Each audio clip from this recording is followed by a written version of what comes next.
Welcome to Guided, helping you navigate your divine journey. I'm Jodi Reynosa, and today we have an amazing show. We have Peta Morton, and her new book is out, and you can go order it on all of the platforms that are, very popular, Amazon and others, but the ancient teaching, ancient wisdom for modern times. And we'll get into that, but I just want to welcome Peta to the show. Peta, welcome. Hi, Jodi. Really nice to be here. Thank you for having me on. Absolutely. I have wanted you to be here for so long, and the day has come. So I am so happy to have you. Yeah, I'm really excited. To share your story with everybody. I do want to make sure that everybody subscribes to the channel. If you are new to the channel, welcome. And make sure to check that bell on the top, because then you will be able to get all the latest and greatest interviews. And then this video will actually go to, throughout YouTube, so people can be alerted of Peta's interview, which is, I know, going to be amazing. So Peta, tell me a little bit first. Let's get into your journey after I read your bio, but I want to, based on Joseph Campbell's hero's journey, and how people kind of come from the common life, and then there's something that happens in their life and everything just kind of goes maybe haywire. And then they're like, okay, something needs to change with my life. I want to hear about that. But before we get into that, I also want to read your bio. So let's get to that real quick. Let me just share my screen. I also want to show everybody the beautiful cover of her book, Ancient Teachings for Modern Times. I love it. They did such a good job with it. Isn't that great? The way to a so rich pretty and deeply satisfying life. So I think that's beautiful. And then Peta Morton is a Reiki and mindfulness teacher whose warm, informal, and open style of teaching has inspired students around the world. She shares practical, intuitive tools that encourage self-inquiry, increased awareness, healing, and personal transformation. A life-threatening illness prompted her to completely reevaluate her approach to life, and she has been exploring the mystery of our humanity ever since, particularly through sound, frequency, vibration, somatics, and digital systems. Endlessly curious, like me, I'm the same way, she has studied a vast array of subjects, including astrology, numerology, energy psychology, and philosophy, dowsing, and numerous vibrational healing modalities. All of my favorite subjects, Peta. It's a deep rabbit hole. Oh, I know. Going down the rabbit hole. I love it. In order to reach a deeper understanding of the human condition and the body-mind-spirit relationship. Peta is the author of Ancient Teachings for Modern Times, The Way to a Rich and Deeply Satisfying Life, and a regular contributor at SAND, the Science and Non-Duality Conference. Her short online documentaries, The Geometry of Love and Imaging the Hidden Geometry of Reiki, originated from a series of spontaneous mystical experiences, which I'm so excited to get into, and offer thought-provoking insights into the mechanics of consciousness and energies which normally pass unseen and silent. Wow. Very, very exciting. Okay, let me go back to us, Peta. All right, so let's get into it. Okay, so in your bio, it kind of talked a little bit about this life-threatening illness. Is that kind of what changed it? Or let's start from the beginning. What were you doing before the spiritual journey started? My CV is shocking, really. It's so varied. I started life in the army, military intelligence. Don't ask how. I just ended up so very, very ordinary and very stable and very different kind of lifestyle.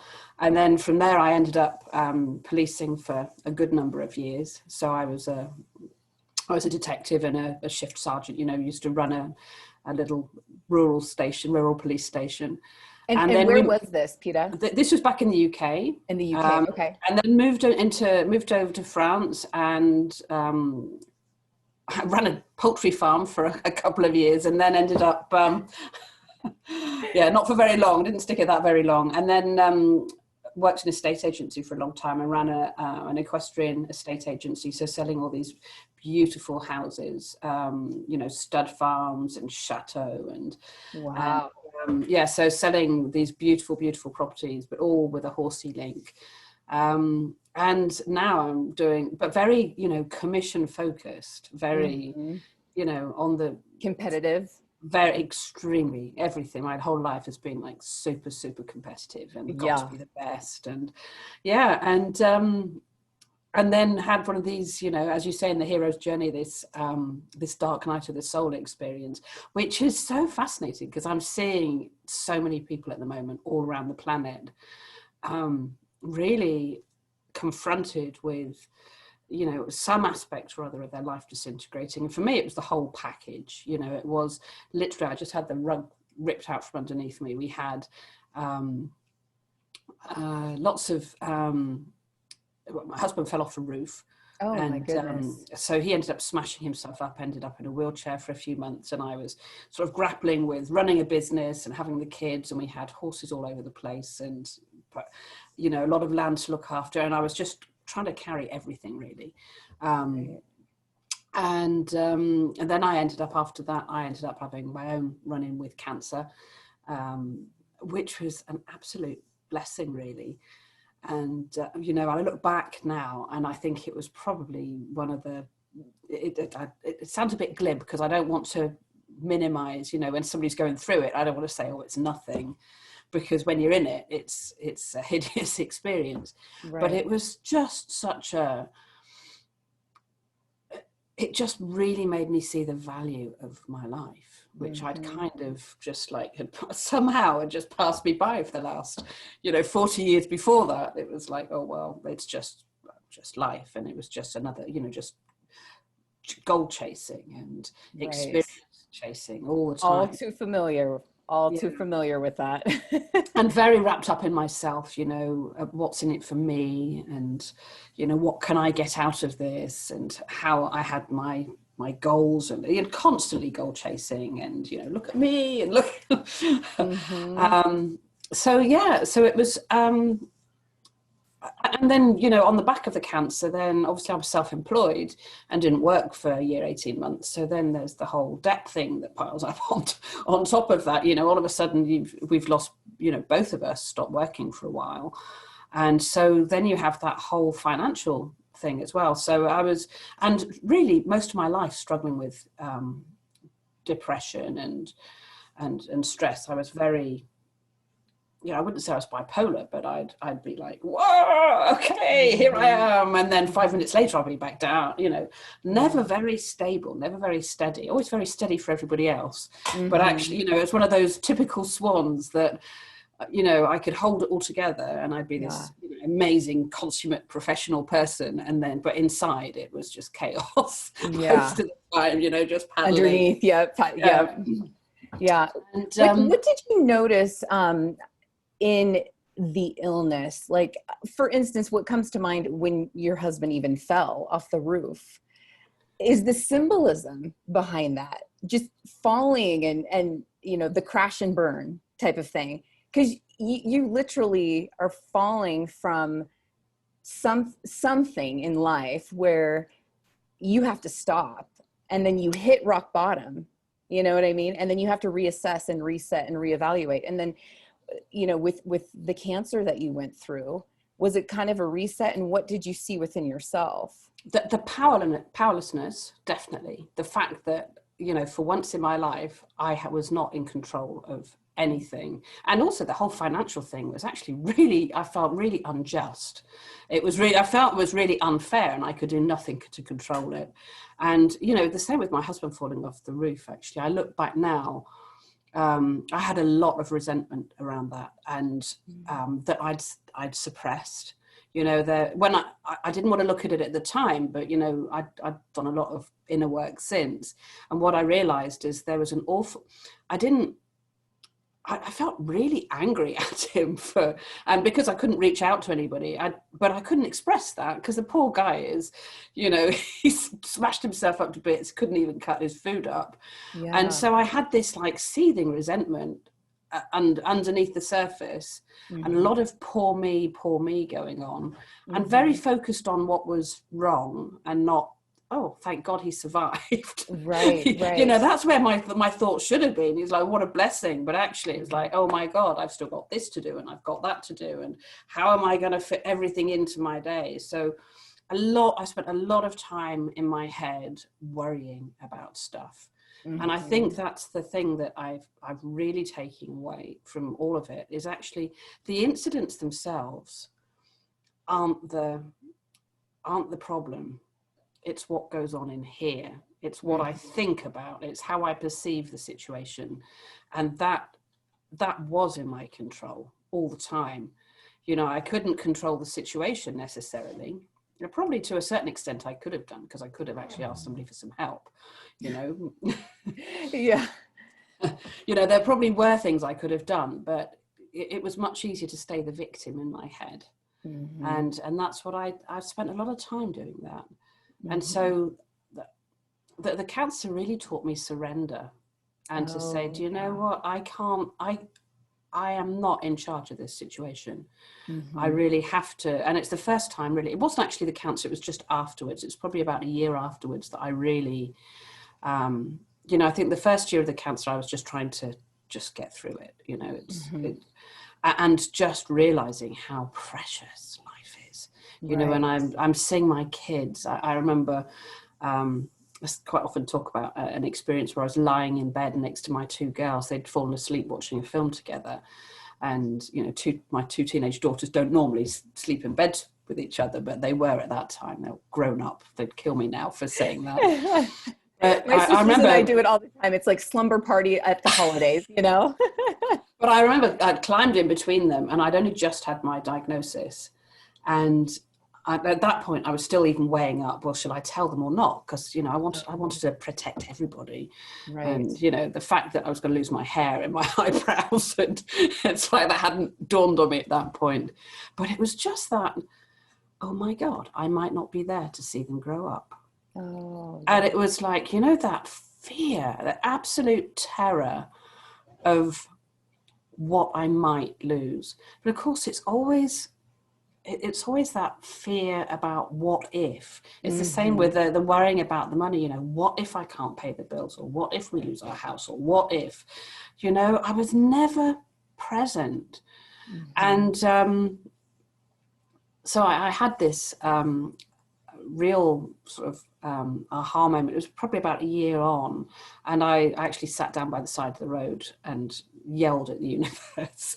Like, I really just like, I can't do this anymore, you know, you really, really need. But it's the first time I ever reached out to something that was more than just myself and said, really, I need help. I just don't know where to start with it at this. And literally everything just, I had just this series of synchronicities that almost started almost instantaneously.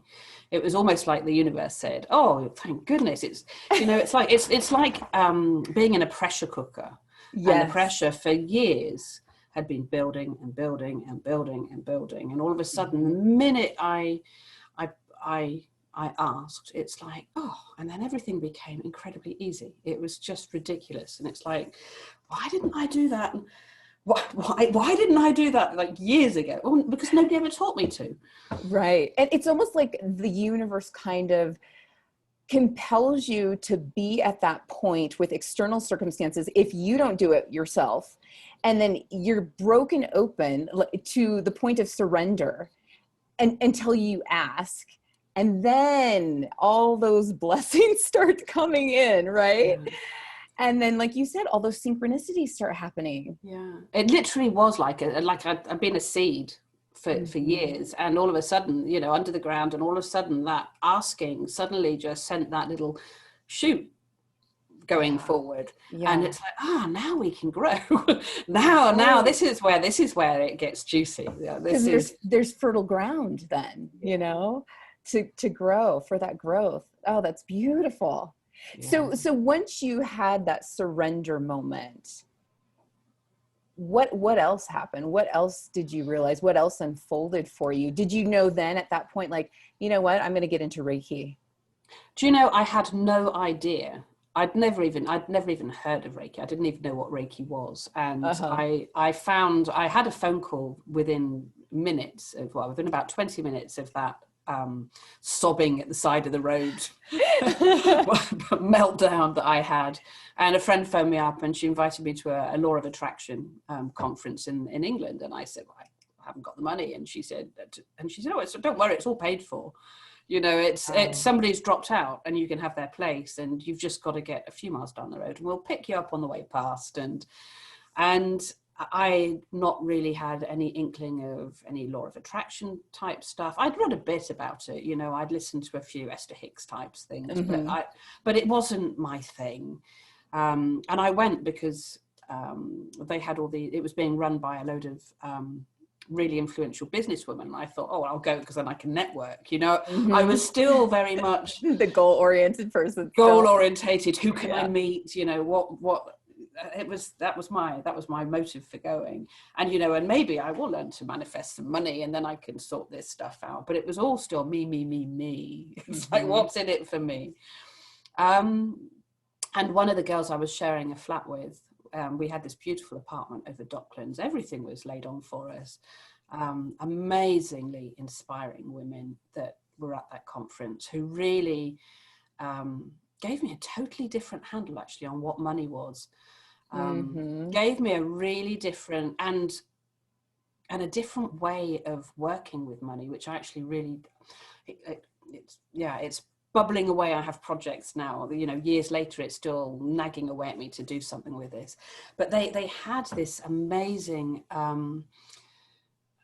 when I'd been in the real estate, I'd been working mainly with these like super wealthy, high net worth individuals, you call Yes. them. Not all of Uh-huh. them. I mean, I did have some lovely clients as well, but a lot of them were real shysters.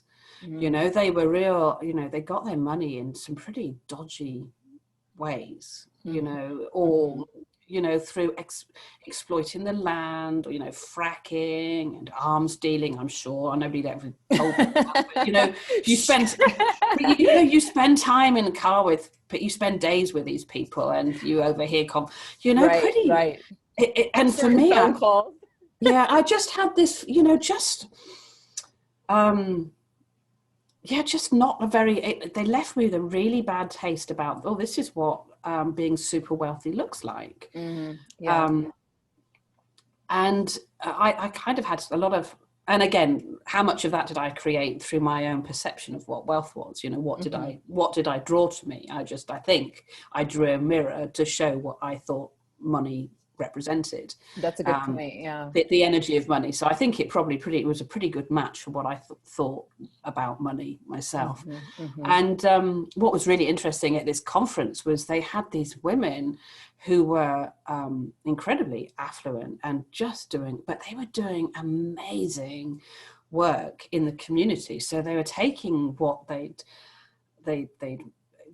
earned, and they were like starting all these projects, and they were helping other women up, and they were showing how they'd what they'd learned, and they were sharing it around. It wasn't all about, it gave me a completely different handle on it's just an energy. I love that you point that out though, because so many people, whether it's in the spiritual realm, the religious realm, they even read scripture that talk about, you know, how money is evil, or, you know, the rich aren't going to get into heaven, or all of that. And then, like you said, you drew people to you that were like dodgy, like you said, you know, as far as how they got their wealth. And so for you, there was like this negative connotation with money. However, when you shifted your mindset with money and you saw those affluent people who were doing so many amazing things with their money, you know, there are so many positive people out in the world who are rich and wealthy and abundant. and, you know, changing the world for the better. Yeah, So, and having fun. I mean, they were just like yes, really relishing life. They were often adventures, they were right. learning. So money itself is neutral. What you do with money, just like technology or a tool, you know, it's neutral. It's what you do with it. And like you said, it's an energy, a flow, an ebb and flow, and what you do with it. I love that. Yeah, and I think I had that real poverty consciousness, you know, for whatever reason, you know, it's come. Even when I was earning really good money, I was still always, you know, commission chasing. I was very, very money oriented, you know, Yeah. very competitive and very, very fearful of not having enough. Even when I had ample, you know, there was always that, but what if? Yeah, and so so we learned all these amazing techniques, and I had an amazing experience while I was there. We did this eye gazing exercise they make us Oh, do, I love that. and I had just such a huge heart opening. I still to this day haven't got words to describe it, but it literally felt like somebody had taken this big syringe and they'd like, just such a sense of lightness and. For those who don't know what eye gazing is, can you explain that? I know what it is personally. It's a beautiful exercise, but for my audience members who don't know what that is, can you explain that? We had to look in the eyes of a complete stranger that you've never spoken to before, you've not met, and we just had to look directly into both eyes and say nothing and just stare at each other. And you really get a sense that of our connectedness, and that almost like you are literally seeing into somebody's soul. Yes. But I had this huge rush of, you know, it was a really energetic experience. Yes. And I was grinning for about 3 weeks afterwards. It was like, yes! Just, and that seemed to start. I have a friend that she was the one that paid for me to go. And she said she still remembers that I went into it, you know, interested, curious, and I came out. She said there was something that shifted, there was something that changed, and then the apartment that we'd been gifted for the weekend, there was a Reiki teacher, a Reiki master that was sharing the apartment, and I said, "Oh, my daughter has migraines," and she said, "Oh, you should learn Reiki." And I said, "Well, I don't even know what that is." And a week later, what? yeah, a week later, and I still don't know to this day how I paid for it. I can't remember, but it, you know, the money became available, and I found a course, a really good teacher, and the minute I learnt it, it was like, oh wow! I just felt like I'd come home. It was a real remembering. It wasn't like a new skill. It was like, this is what I've been waiting for the last, you know, 50 odd years. It's like, I get it. It's here. That's amazing. It was just such a relief it was really like a remembering. And then off the back of that, I had this very rapid sense of kind of mystical experiences, if you like, you know, spontaneous out of body experiences. And yeah, I found myself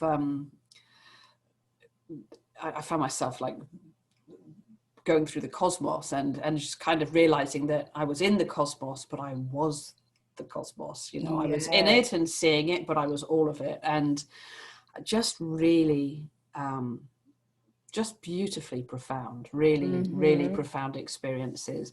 And I had a whole series of just real openings, you know. All of a sudden they've had this physical 3D reality, you know, everything was material, and I could hear and touch and taste and sensorial. I had my thoughts, my emotions, but all of a sudden, you know, it was like, ever since that point, it was like I was walking with a foot in two worlds. So, you know, seeing a much wider range of it's almost like your range of frequencies that you're able to pick up. Oh yeah. And there's like a whole spectrum now of like different colors and sounds and just everything, the whole world. Now, all the while you were going through cancer during this heart opening, this soul opening. I'd finished my cancer treatment. Yeah. Okay. Do you feel like that heart opening and those experiences sped up your healing? Oh, totally. Okay. So I actually think it's probably stopped it coming back. I think if I hadn't, I think it's helped me stay in remission. That's amazing. Yeah, And then I'm what about the attitude towards your husband? Did that just my shift as well? attitude to everything. To My everything. Yeah. attitude to everything shift, because you know, the more I delved into this stuff, the more I realized that a lot of it was of my own making, you know, Mhm. and I'm not, I don't want to be somebody here to sit there. I don't want to, you know, to the people who are listening to say it's your fault you had cancer, because I don't know that about somebody else's experience. But from my Right. experience, I think my way of thinking, and my you know, that constant worrying and constant Mhm. fearfulness, and you know, these very unstable emotions all the time, I'm sure that contributed massively to me getting ill, you know. And So that interesting. resentment, you know, instead of actually confronting it and saying, okay, I have, you know, talking about things, and you know, I'd stuff it down. It was uncomfortable. I didn't want to Mhm. sit back at the time, back in the days. I wasn't prepared to sit with an uncomfortable emotion, Mhm. you know, an uncomfortable sensation. I didn't Right. want, you know, I'd pour myself a glass of wine or three because I didn't want to feel it, or I'd, you know, go and, I don't know, shop or watch telly or whatever it happened to be. Anything I could do to distract myself from not feeling um, those uncomfortable emotions. And today, you know, I'm much more interested in, there's something that pops up, you know, an experience that happens that puts me off balance a little bit, and it straight away my instinct is, okay, so what's my belief around this then? You know, Mhm. what's going on? Why am I suddenly got a knot in my stomach? Or, Right. you know, what's that, or what's the sensation I'm feeling? Or I feel a buzziness in the shoulder, or it's like, oh, what's going on there?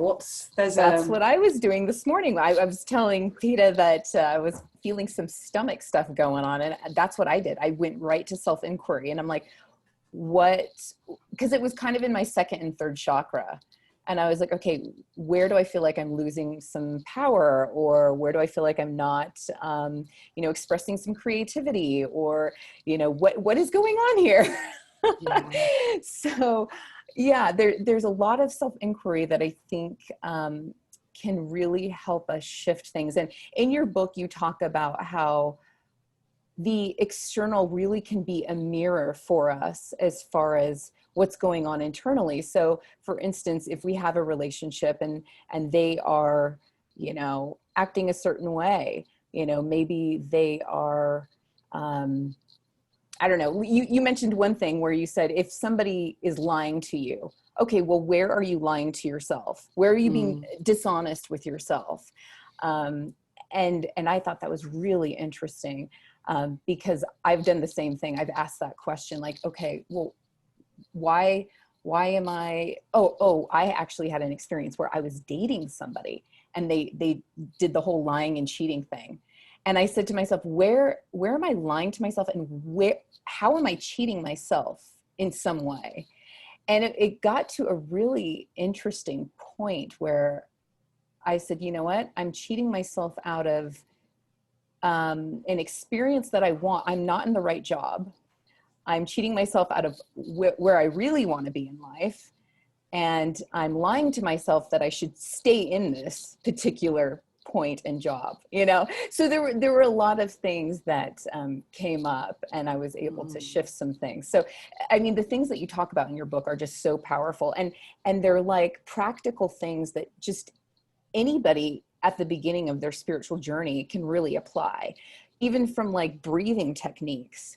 I like, one of my favorites is where you talk about the breathing through the nostrils and resetting the hemispheres of your brain. Like, you know, if you're breathing from, you cover just the right nostril and you breathe in, you're going to reset, you know, the left side, and vice versa, you know? So I love those things.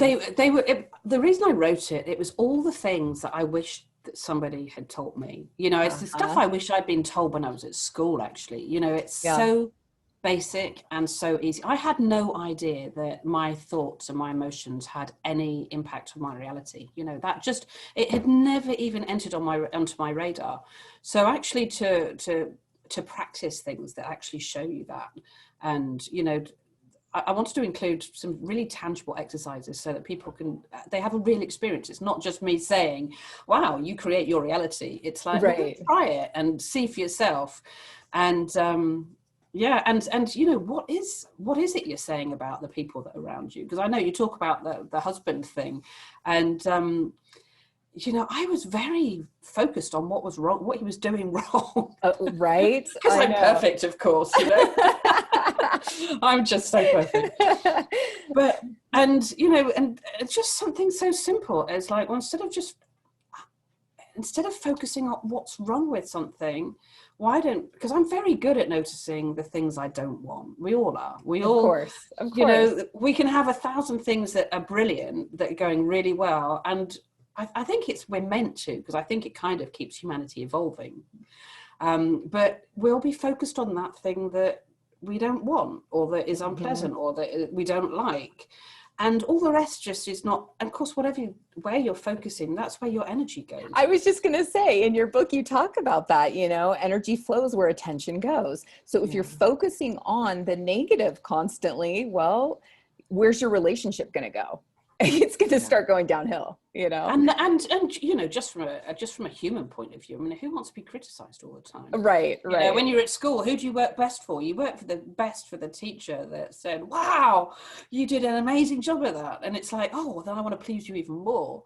Right. And, you know, and you'd skulk at the back of the class like that for the one that, you know, it's basic, but yeah, but I had no idea. It really is such simple stuff, but it was, you know, they were those silly things that when you see it, it's so obvious. Yeah. That it's like, it's like somebody says, oh, why don't we have a zip instead of a button? And it's like, oh, what a good idea. And it's like, why has nobody ever thought of this before? Or Velcro, right? Yeah. It's like, why has nobody done this before now?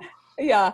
You know, I think though too, from, you know, a 30,000 foot view, you could even say what you think or say to another is in actuality what you're saying to yourself or thinking about yourself.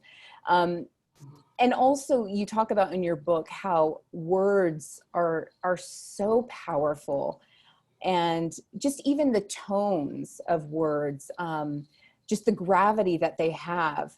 And if you are constantly worrying and then you're spewing those out with words, it's almost like black magic, you know, that you're casting. It's exactly. I think we do magic all the time. I do. I think we cast spells all the time. Right. We gossip about people, you know, it's part of our culture. We'd all sit around the table, and I know my mum and my auntie would come round, and we'd all have a good old, you know, we'd all be like that about, I don't know, what we'd seen on the telly, or who somebody we'd met earlier on in the day, and we how often do we sit and say what an amazing person that person is? You know, we're focused on the things that don't please us and what makes them different. We're not looking for what we've got in common. You know, we're just so good at finding how we're different. Yeah. And the same goes for our internal dialogue.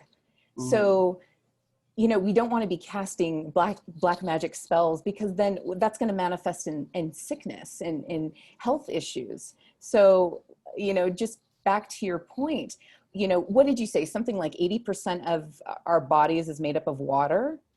And so, you know, the fact that our intentions and our internal scripting can be positive can just make these beautiful things manifest within our body and in our external world. So you also gave the example of the Japanese researcher who did all that research with water and snowflakes and, you know, the freezing of the water, and how, you know, when he put positive intentions in to the water, it made beautiful snowflakes, and then the negative with the weird kind of chaotic what designs, you know, in the snowflakes. So it was very interesting. Yeah, I've so one of the very first experiences I had when I talked about these mystical experiences was my youngest daughter had come into bed with me, and she was probably about 8 at the time, and she climbed into bed and was like, Mom, it was tummy ache actually, but it's like, Mom, I'm not feeling very well. She said, can I have a bit of Reiki, you know, share a bit of Reiki with me? And so 3 o'clock in the morning. I'm good, mum. Yes, you can get into bed, but I wasn't hugely focused on it. It was like your hand over, and it's still, yeah, you can. But I was in that half awake, half asleep state, which I love. That hypnagogic state. I spent a lot of time chilling in that in between worlds place.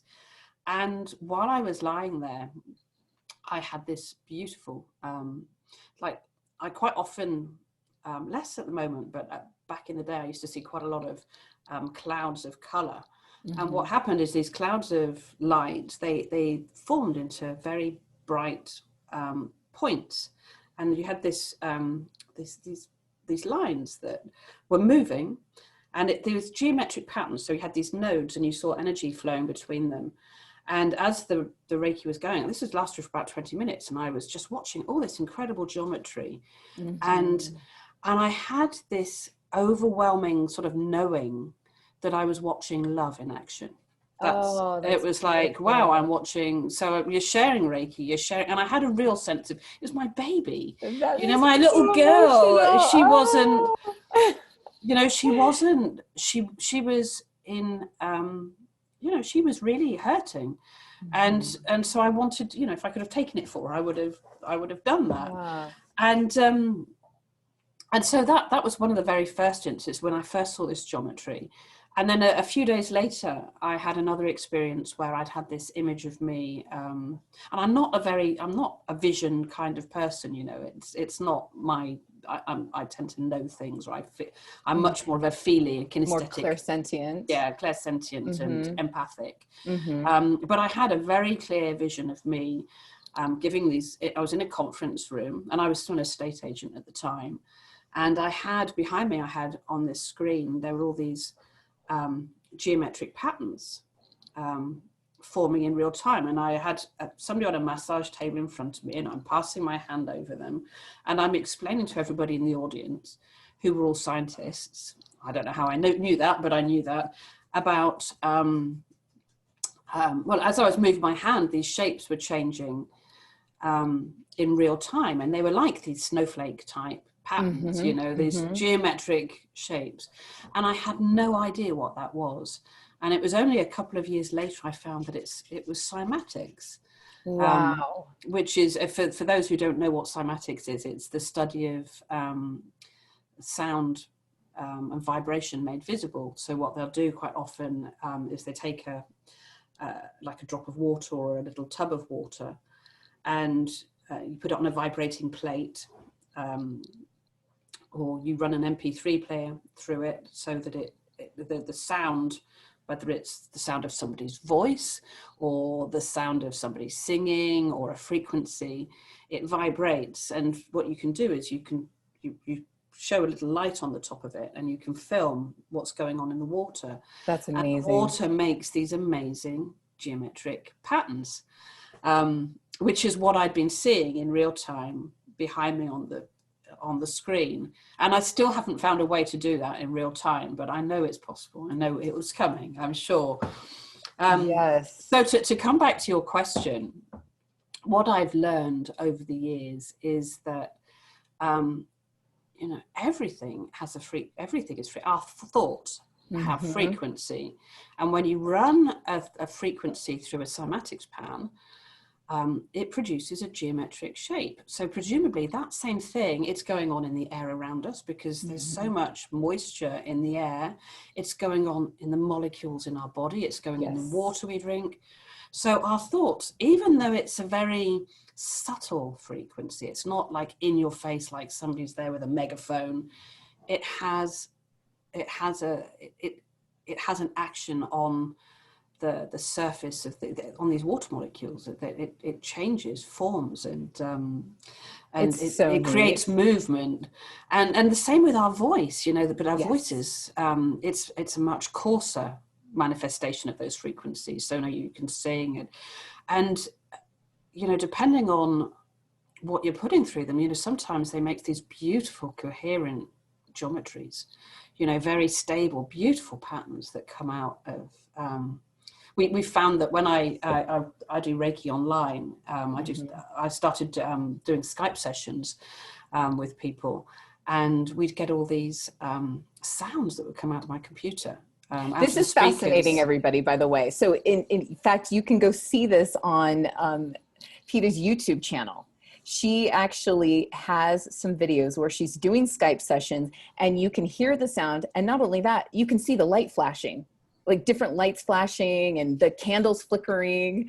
It's amazing. Yeah, it's really fascinating, because we'd have a normal conversation, you know, you wouldn't know that anything was happening. And then it's only when you start sharing, it could be Reiki, it could be anything, because I know I've seen that there's a faith healer from the US, Isam Nema, and he's got some really cool Skype videos, and he has very similar things happen. So it's not just Reiki, I think it's any kind of consciousness type, any energy, you know, vibrational energy work. But what happens is it makes these sounds come out of the computer. So I've been taking the sounds out of those, and I've been running those through these cymatics instruments to see what happens. And it's fascinating, because when somebody's in a really good place, you know, if you were to sit there with two people who've just meditated, for example, and we're feeling like, oh, I just feel like really good about life, and you find the sounds are often, not always, but often very rhythmic and soothing, and when you look at the forms that come out, they're very structured and beautiful geometry, you know, like Masaru Emoto's yes, snowflakes. And yet often what happens is I do Reiki sessions, people quite often aren't in a very good place when they come to me, you know, they don't come to me because they're having a happy time, you know, they're usually sick, or they're depressed, or they're stressed. And what happens is you find they have very, there's a different quality to the sound, you know, especially at the moment. And I'm increasingly convinced that we pick up on quite a lot of cosmic sounds of like celestial objects, you know. yes. But quite often you get this like really staticky sound, and it's like you're almost stuck between channels. Yeah, different realms. And I think it's kind of what goes on in here, you know, when you're stressed out, your mind's going. Yeah, that's true. And like, it reminds me of the experience you said you had when you were in the cosmos, and then you were the cosmos. And then also it reminds me of, I think NASA has it, where you can listen to Saturn's rings. Yeah. And it sounds similar. So it's fascinating. But of course, it's constantly changing. And I do wonder if we'll ever be, because I've tried to, you know, to repeat things. I've tried to repeat, you know, and every situation is different. Every instrument, every body is different. You know, we've had we come to life with different experiences, you know, every moment of the day, the planets are in a different place, there's a different weather system, you know, so it's constantly changing. But I think what it's showing us is it's showing some of the processes that are going on in between. I think it shows us how thought and emotion, you know, they produce frequency, and it makes energy move in a certain way. And you can see that with the cymatics. It actually gives you a really good handle on, you know, what's going on. And it ties in really nicely to the old Chinese teachings about, you know, how anger is hot and and it moves upwards and outwards. And you see that, you know, when you do a session with somebody who's been really angry just before, and you know, it's quite a fast sounding, it's like a chick, chick, chick, chick, it's and quite a high pitched sound that comes out. And yet when somebody's depressed, and it's like, you know, you get this really slow, staticky sound.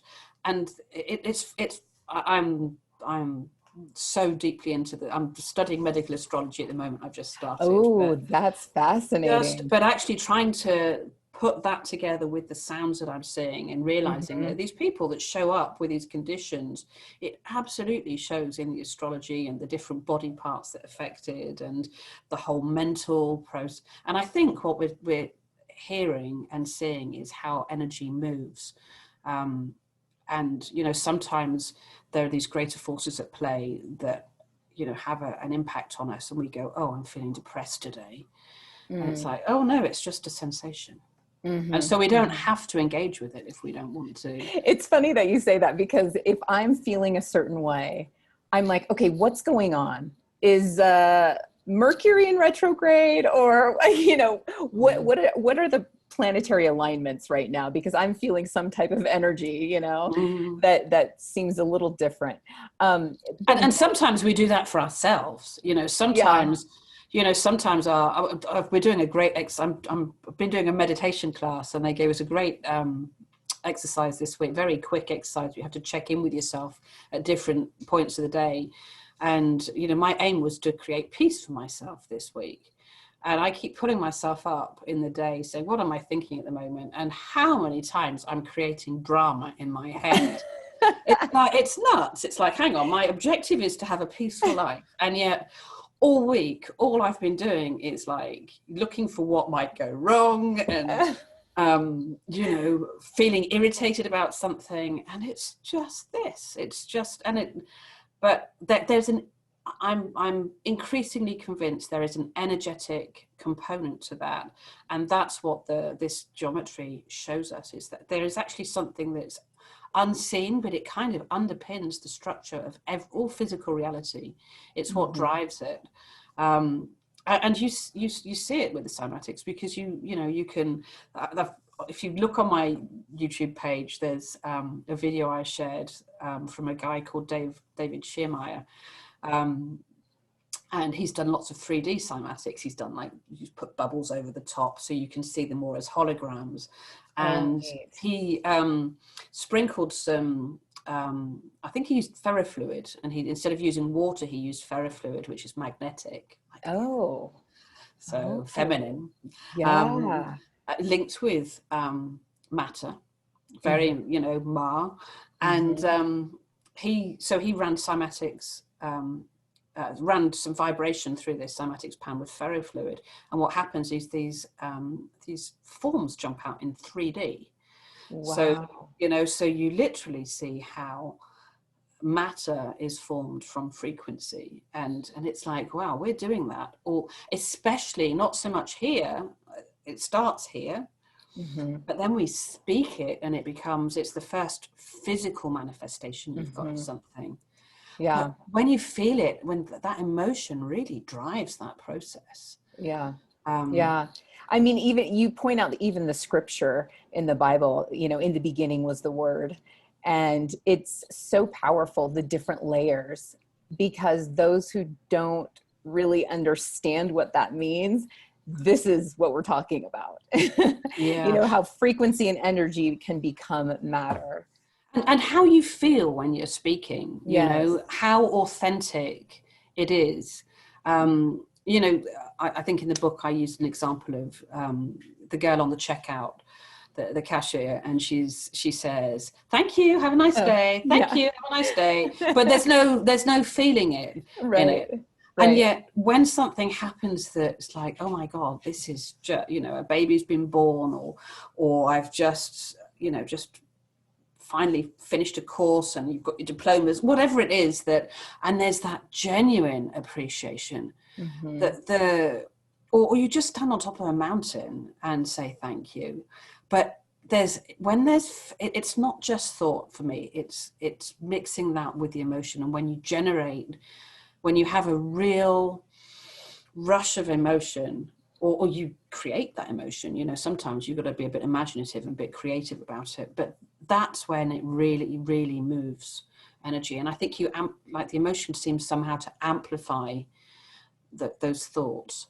But what I've seen with the cymatic is actually drives the way that things move through. Another thing he did, David Schiermeier, he'd put things he put little polystyrene balls in a tube, and different frequencies make it move in different ways. And I look at it and I think, oh, that must be going on within our neurons and within our you know, our muscle fascia and our veins, and you see, and so different frequencies would make liquid or these bubbles move in a different way. They'd you know, So they'd interesting. suddenly get very narrow and fast moving, or they'd slow down and clump together, and it's like, wow.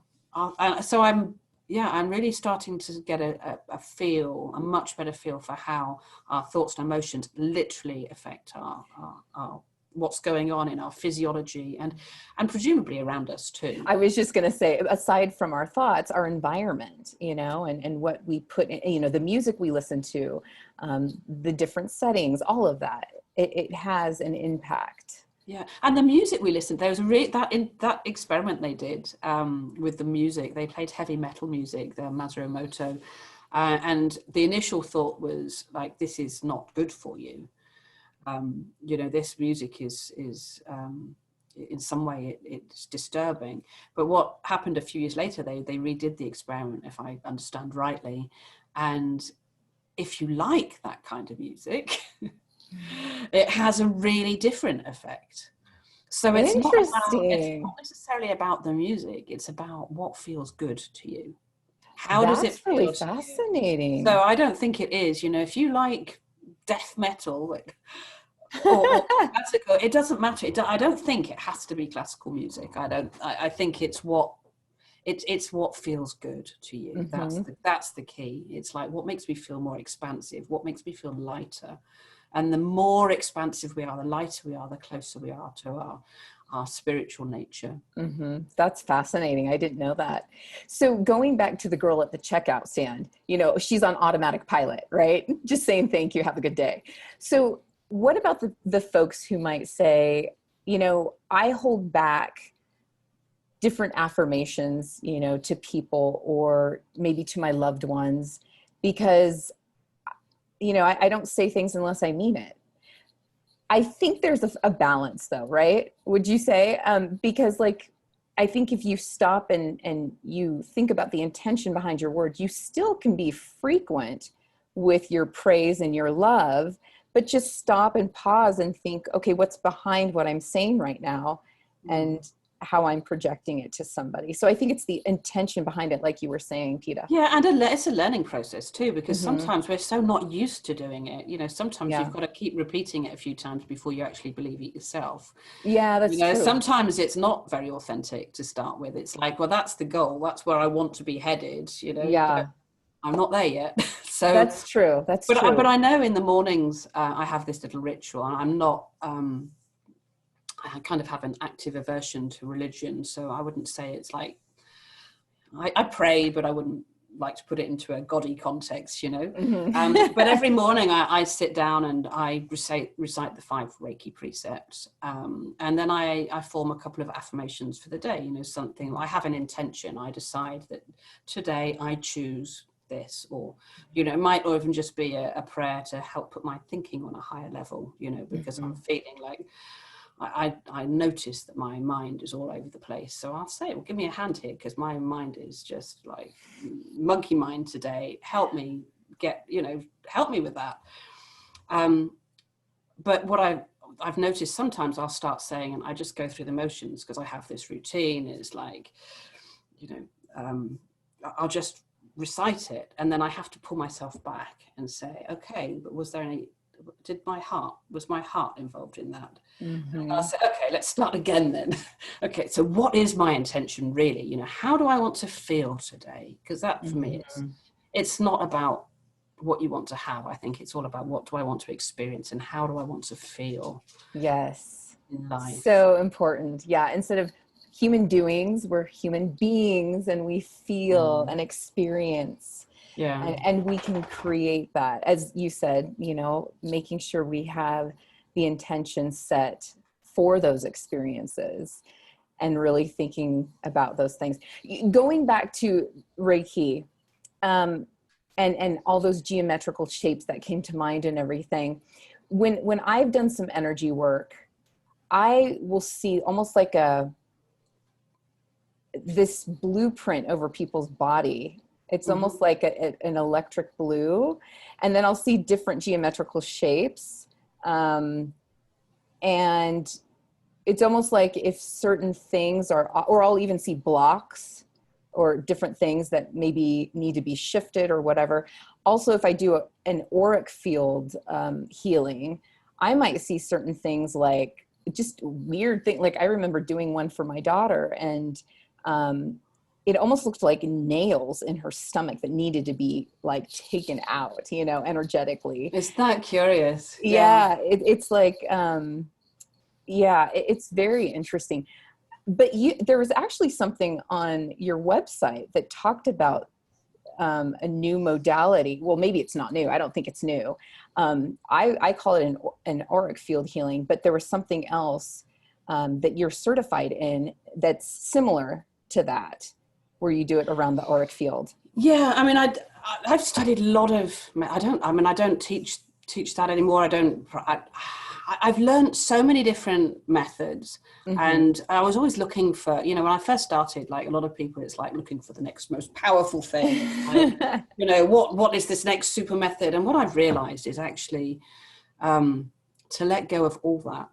I don't try and, you know, sometimes I'll see a color and sometimes I'll see a shape and sometimes I'll feel something and sometimes there'll be nothing. And what I find is the more I can just step out of the way and just allow whatever it is to do its thing, and really just to let go of the techniques. They were useful in the beginning, and for me now, and I have, you know, different techniques that I've learned from different traditions. But for me, it's more about letting go of that and stepping into that liminal space, you know, where, and just allowing and not judging it, you know, because I mean, I don't even know how I'm breathing right now and how I just had a cup of coffee. It's like, how am I digesting that? I don't know. So why do I think that if I see a color band or I have no idea what that does or what it needs to do or how anything works. I don't know how my hair's growing. The mind can't know. Yeah. So I've just today maybe I'm a little bit lazy as well, you know, but having said, you know, maybe I just don't get hung up on that anymore. If there's something really obvious that I need to know about, it's written, you know, I can't miss it. Like, there it is. There's that video that plays out, or there'll be a message, or there'll be something really obvious. But most of the time, it's like, do you know what? I see myself much more like a tuning fork, and I feel like I go into that space, and I go ding, and something somewhere recognizes that it's like, oh, that's what well-being feels like. You know, that universal, that sense of oneness and love, and that I think there is a primordial frequency of love and well-being. And somehow when you form that intention to share Reiki, or any other technique, it's like the other person goes, oh, that it comes into resonance. It's like, oh, I know what that feels like, and it balances itself out. And what that looks like is different for every person. And I kind of let go of that other technique because I felt like I was doing stuff, and it's like I was working too much from my mind with it. You know, I love that you said that though, because I feel like, again, it's a surrendering. And I feel like once you've kind of dipped into different modalities, for at least for me, when I'm working with somebody, spirit will just tell me what they need, you know, or you'll just see different things. Like, for instance, maybe a shamanic tool will come into play, or I'll see something in their auric field or whatever, you know, or a guide will step in. Or one of their guides will step in and let me know this is what they need, or whatever it is. But if you're open and you surrender to, you know, just the divine, and trusting what comes as well, you know, because to start with, you have that little voice in your head that it's constantly going, oh, don't be so ridiculous. Right. You know, and I remember doing a session with a guy, and he was in his mid-50s, and I had this image of a young lad with a football on his side. And so I said to him, what was that all about? You know, afterwards, I said, why did I see that? And he said, oh, my dad was so disappointed in me. when I was, because I wasn't good enough. I didn't win often enough at football when he was like 7 or 8. And he realized, he had this sort of moment where he went, oh my God, my whole way of viewing myself was based on, oh dear, we're going to we have a senile cat up there that's come down to join us. Love it. Yeah, he had this very, his entire view of himself. Oh, this is where things are going to get very interesting in the background. I love it. We have cats joining us. This is great. Yeah, no, but his entire way of perceiving himself was based on this ridiculous incident when he was like 7 years old, and he lost a football match and he lost all his self-esteem because he wasn't good enough. But the fact that bubbled up into his consciousness, all of a sudden he went, well, that's not true, is it? That's ridiculous. Why am I judging myself like this? And so just by making something that was subconscious conscious, it just kind of it's like a balloon popped. It just a bubble popped. It just dissipated. And a lot of the time is just trusting what comes, you know. Sometimes you have to just be brave and just say, well, I don't know why I'm seeing this. Right. It's so true. It's so true, especially people who are just getting into this type of work. That's so important to just trust. And I'll also just tell people, I'm just the messenger. You know, you can interpret it, or you may not even understand until later.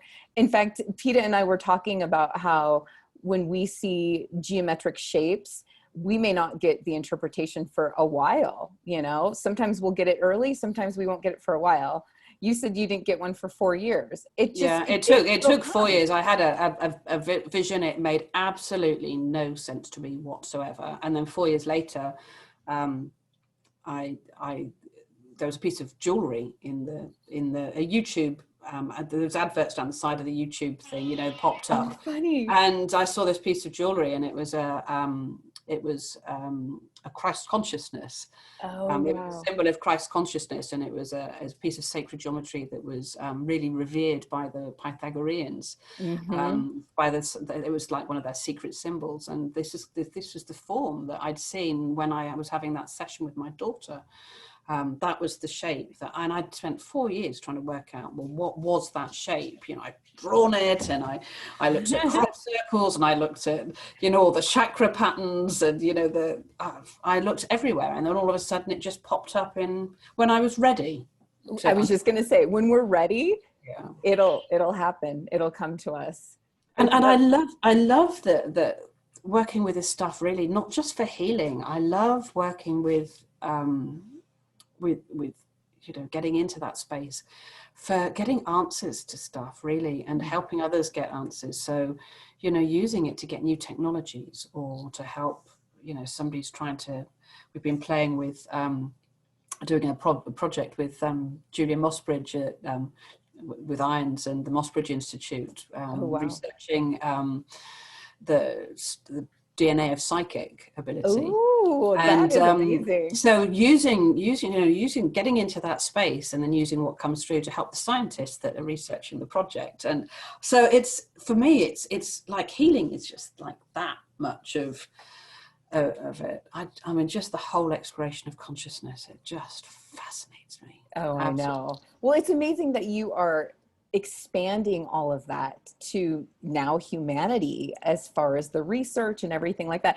You know, with your military background and everything like that, I'm surprised that government bodies are not tapping into you more often, and maybe they are. And do you know, I think we've done it the other way around, because I think those techniques have been used. They've been shown. And I think it's time that, you know, it's like anything. It's like the money thing. It's an energy like any other. And so rather than like spying on each other, you know, to see if the Russians have got nuclear submarines. Right. And, you know, who's building what, which is what they've been using it for. They have. And rightly so, because it works. Right. You know, remote viewing is it's real. I love to play with it. I don't do it very often, you know, it's not something I'm particularly focused on, but, you know, I have been able to very easy, well, I know loads of people who very easy to remote view. It's no more than imagining yourself somewhere, but actually when you get the feedback and it's so accurate, but it's like, well, yeah, these things exist. They are real phenomena, and if you don't believe it, try it, and then you'll realize, you'll be convinced that they are. But, why are we using it for warfare? And exactly. Why not use it in a very constructive, positive way to try and, find out what the technologies of the future are, and, how to, we might have I actually feel really strongly that this is kind of not just women, but a lot of women I feel are being called to do this work. This, I think, is where women used to sit. Oh, yes. With, you look at Aristotle was married to a Pythia who was virtually unknown. Pythagoras, his mother was a Pythia. These women that were incredibly intuitive, Yes. and I kind of feel we've lost that, and we need to get that back. And so it's not to drop the science and the logic. There's a place for that, but to have that driven by an intuitive process. Milk.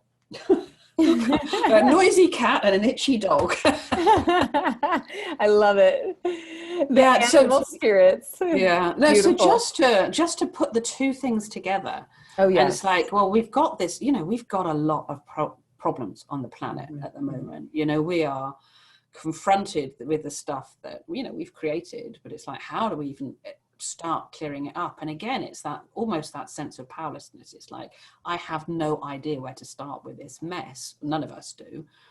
But if you can say, okay, well, we've got this, here's the question, we have the technical people, but if you were to then put your intuitives, with it, you use that feminine side, whether you're male or female, we've all got that intuitive, but to get yourself into that space so that you can actually, you get a bigger perspective. Yeah. The rise of the feminine energy, it really is the time right now. And I really believe it's really going to start being utilized in a magnified way. Yeah. And I think it's going to be the remarriage of the masculine and feminine working together in a balanced way. I think that's where we're at. So using that, we've got all these problems ahead of us and, lots of things to solve, but I don't think any of it's insurmountable. If you're not just working from the logic, you're also able to step into that space and say, help, in the same way you've got the guy on the massage table and you say, well, what's that all about? Why am I seeing a boy with a football? Right. Show me, what do I need to say? What now? What next? How do I manage this? The answers are there. They come. Yeah. It's available to us, I'm sure. Oh, yes. So I love playing with Reiki for that as well. It's not for me, that's the juicy bit. I think that's where we're headed. I think it's beautiful. I think it's great. I think you're absolutely right. Now, one of the things that I was so excited about reading in your book, and this is related to my sister as well. She's very intuitive as well. And she has had dreams. She has had incidents where the snake and the symbolism of a snake, she even got a tattoo of the snake, is very prominent. And you talk all about that. And you talk about Pythia. And just the intuitive association with that. And she has had really, oh my goodness, very empowering experiences with the snake. And so I would love for you to talk about it. Yeah, I mean, it's interesting because I found myself, the book was like a 3 o'clock in the morning book. I'd come downstairs and I'd light the candles and I'd try and stay in that space. And I found myself doing a lot of research about the etymology of a lot of the words that we use. And a lot of the words, I can't remember what I've put in there now. I need to go get that. It's been a long time since I've put, you write it and then you don't pick the book up for another couple of years.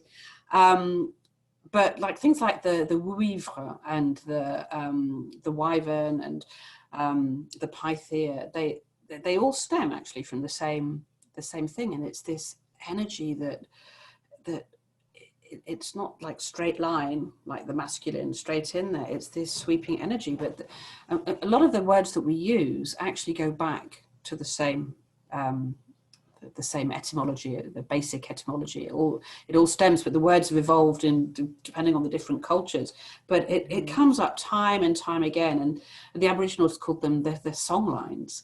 And yes, the ley lines and the dance yeah. lines. Yes, that's beautiful. I actually live very close to the Mont Saint Michel, so we've got a lot of these really quite important crossings of energy points that come down through here, and it's really interesting. You have the straight line that goes from point to point, but often the actual sites are off to the side, and if you're energy sensitive, you feel them. You can go and stand. I spent ages up at Glastonbury and Avebury. You go and stand over here, and it's like I can't feel anything, and then I stand over here, and it's like, oh, I get something that rushes up my spine, and yes, and so that female energy really does. It's yeah, it's like the Kundalini, going up your spine. And I'm blanking out on the name of the something of Delphi. The oracle. The oracle yeah. of Delphi, and what she utilized intuitively, and she had the snake power, right? Yeah. So, and again, and I have to ask, where was she sat, when she was doing these things, a lot of it was astral or dreaming. And this is what I told her just a couple days ago, because she was sharing some experiences, and she tends to, I call it quantum leap. So she's quantum leaping in her dreams, where she's going into the future, and then sometimes she'll go to the past, but she'll have these experiences where she will see things, and then she'll tell her friends, and her friends will say, oh my gosh, that's what happened to me just last week. So she'll have these precognition things, and it's just wild. That's so cool. It's so cool. So, and in one of the experiences, she saw a black snake in the water with her friend's family on a houseboat. And she said, oh, look, there's a black snake in the water. Well, fast forward, and she was telling her friend this experience, and she said, are you kidding me? She said, we had that experience on the houseboat. And she said, my little niece was on the beach. She looks at me and says, look, there's a black snake in the water. She said it was just so bizarre. It's cool, isn't it? I know. I've had, I got a job like that. Fairly early on, I'd put it out there that I needed some work, and just a little temporary thing, and I had an image of, it was a dream of some woman, and she was stood in a shop, and she had bandages on her feet, and I knew it was at the Mont Saint Michel. I just knew. And so the next day I went, and I looked up in the paper before and saw somebody was advertising a job, and I went literally to the Mont Saint Michel, and there stood in the shop window was this woman with the bandages on her feet. Oh my goodness. And I said, I don't suppose you've got any work going, have you? And she said, oh, as it happens, somebody quit this morning. Oh my goodness. And so I started the next day, and it was literally, but then a lot of the time it's not as literal, it's very symbolic, Right. I find a lot of the stuff, it's like, why am I dreaming about lettuces? Or I had one last week, and it was a guy falling off a bike, and so then I'm constantly looking at the dream symbolism. It's like, well, what does that represent? And right, then, I guess I spend a lot of, probably more time than I should, wondering what, looking at the symbolism of things, but actually me too, really pertinent. It really is. Peta and I were talking before the show about something that I channeled through my third eye, and I just finally got the message from Spirit about what it was. And it was the alchemical process that I went through personally with clearing something from my 5-year-old self. So doing some kind of child shadow work a little bit. And it was really amazing though. And it had a lot to do with the feminine energy, and that taking a front and center in my life. And instead of, continuously leading with the masculine, because what I'm finding is that although many women want to lead with the feminine, they can't access the feminine energy if they've been so wounded, because they're trying to guard those wounds with the masculine energy. And so, yeah, I'll be writing about it. So stay tuned.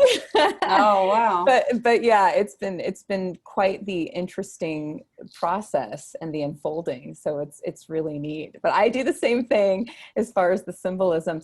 Well, Peta, what's next for you? I mean, you have classes online and you have this beautiful book out. I mean, what a rich life. Yeah, well, I've had lots of classes, normal classes. We're going to be moving them online, I think, a lot of them, because of the whole COVID. That's an interesting thing, isn't it? I know. So yeah, lots of classes. I'm launching this week. Should be out probably tomorrow or maybe next. Oh. He's talking to you. He agrees with what you're doing. You say your husband's coming home. Yeah.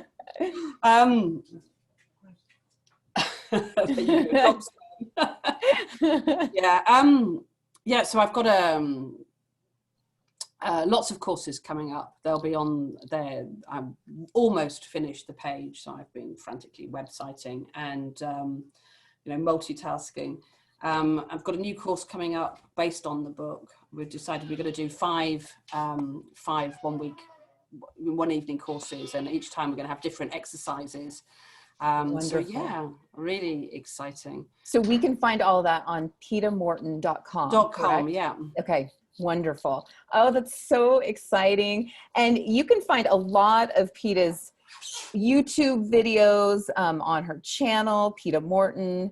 That's how I found her. And it's so fascinating, some of the things that you can see, especially from her Reiki sessions and some of the things that we talked about. So, and then of course, check out her website, because there's some beautiful things. And you're an international speaker all over the world. So that it's wonderful. Yeah, I just love to travel. So any chance I get to go and look at stuff, anytime anybody wants to invite me anywhere, I'm like, I'm gone. It's like, it's fun. It's, and you find, I just find you get surrounded by so many inspiring. It's kind of a bit of an intention of mine, is to put myself in a place where I'm surrounded by people who inspire me, and I want my work to be play. I want to. Yes.